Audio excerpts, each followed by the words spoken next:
իմ խորին համոզմամբ ատեստացիան պետք է դուրս գա ընդհանրապես, ամբողջ ոչ միայն ոստիկանությունում, այլ ընդհանրապես եւ փոխարինի տարեկան գնահատումների։ Դա խնդրեմ այդ կապը մի հատ ներկայացեք, այլապես ստացվում է ինձ ավազակների նման, որ ինկասատորները տարին մի անգամ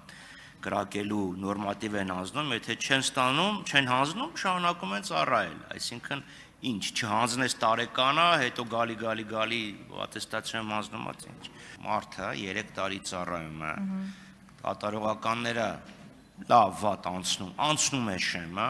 հիմա 3-րդ տարվա վերջում ինչ իմաստ ունի եւս մի անգամ դա ամփոփել, որովհետեւ մարդը